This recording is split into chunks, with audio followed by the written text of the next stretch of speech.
Hello, world and universe. Welcome to the Trevor Donald Experience. Manifest your truth. And if you're new to the channel, please hit that like and subscribe button. And for all my continued followers, I want to say thank you. And this is an opinion-based video channel where I try to open your eyes and ears to some of the travails and trepidations that take place throughout our cities, our states, our country, and sometimes around the world. And just when we try to be a proponent and a defendant of our police forces and not defunding them, there's always another sore spot and a bad case that is taking place of a corrupt cop. And this one is about one from Kansas City, Kansas, who's been allegedly corruptible for 3 to 4 decades. So let's talk about it. Very troubling story. Retired detective in Kansas City drug kingpin charged with conspiring to run an underage sex trafficking operation. A veteran homicide detective in Kansas City, Kansas, conspired with a local drug kingpin to help run a sex trafficking operation involving underage girls, prosecutors alleged in an explosive indictment unsealed last Monday. Officer Roger Golupski, a retired 35-year veteran of the Kansas City, Kansas Police Department, allegedly used his position to shield the operation from law enforcement investigations, according to the 3-count indictment filed in the U.S. District Court in Topeka. Officer Golupski entered a plea of not guilty, said his attorney, Chris Joseph. Roger Golupski maintains his innocence and looks forward to clearing his name from these decades-old and uncorroborated allegations, Joseph said in an email to CNN. The sex trafficking operation, which was run out of an apartment complex in the 1990s by a local crack dealer named Cecil Brooks and 2 other men, victimized girls as young as 13, according to prosecutors. In exchange for his protection, Officer Golupski collected cash from Brooks and was allowed to choose girls to provide him with sexual services, the indictment alleges. Golupski, who retired from the police department in 2010, was charged in September with essaying a woman and a teenage girl 2 decades ago while acting under the color of law, meaning he used his position as a police officer to commit the crimes. He has pleaded not guilty to those charges as well. As he awaits trial under home confinement in that case, prosecutors unveiled a second indictment on Monday, charging him with conspiracy against rights and 2 counts of involuntary servitude in connection with the alleged sex trafficking ring. Both cases stem from a years-long grand jury probe first reported by CNN last year. According to Monday's indictment, Brooks recruited young girls who were runaways or came from broken homes and kept them locked in a room at an apartment complex where he and co-defendants Lamarck Robertson and Richard Bone Robinson used threats and physical beatings to force them to engage in sex acts. The indictment refers to 2 unidentified victims who alleged they were held captive and forced into sex.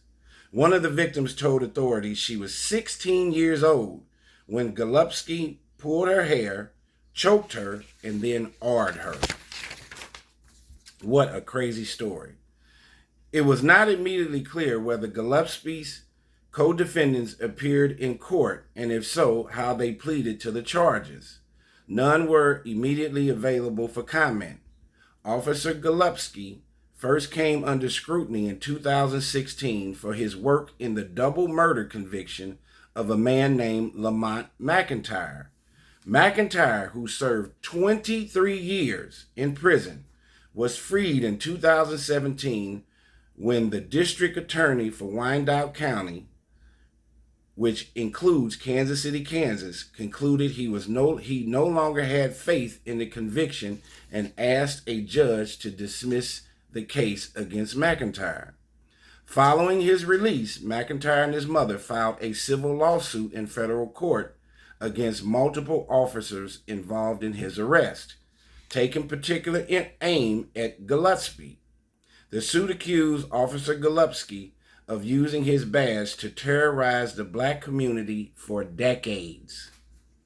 It alleged a wide array of crimes and misconduct, including sexually preying upon vulnerable black women and of having an illicit association with drug dealer Brooks, who allegedly paid Golupski for information and protection. The case settled over the summer for $12.5 million, but neither Golupski nor the other defendants, which included fellow officers and the county government, acknowledged any wrongdoing. The allegations centered around Golupski garnered national attention. Last year, when Team Rock, the social justice and philanthropic arm of rapper Jay-Z's entertainment company, Roc Nation, took out a full-page ad in the Washington Post calling the alleged police corruption in Kansas City, Kansas, one of the worst examples of abuse of power in U.S. history, and urged the Department of Justice to investigate Officer Golupski and the Kansas City, Kansas Police Department. What a wild story. And this is one of those scenarios where organizations like Black Lives Matter and other organizations that want to defund the police have every right to scream and shout and expose the corruption that has been taking place in our police forces. Police officers take an honor and a badge of honor to protect the shield and protect the citizens, the tax-paying citizens of our nation. And you have some that become over-exuberant and extremely arrogant to think that they are the law and they are above the law. And this puts a very bad light on our police force. But we all know, if you're in my age group, middle-aged, in your 50s, there has been history, a long history of racism, racial inequality in the police force, black officers not being promoted, they dealing with racism in the 70s, 80s, 90s.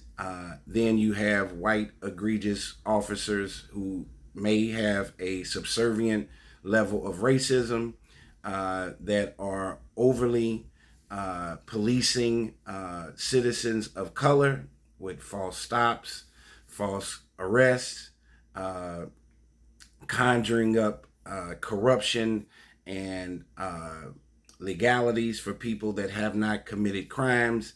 And this gentleman, Officer Golupski, is the poster boy of an officer who should not be an officer.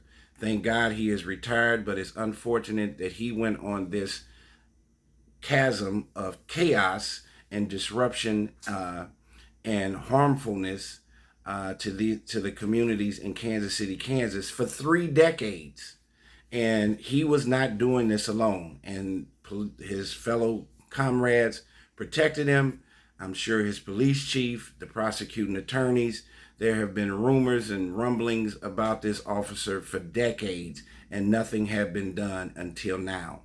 So we have to be thankful for the Me Too movement, the Survivors Act, people who have been subservient and an underclass and oppressed now can have a voice for some of the negative, egregious behaviors that have been taking place by police officers, the court systems, and anybody in a position of superiority and power, even in the employment arena in corporate America. People are now having a voice and are pointing out corruption. This is a terrible case, it's a sad case, and this Officer Golupski, hopefully, if any of these allegations are true, hopefully he will be found convicted And we have to pray for the survivors that he hurt for 3 decades.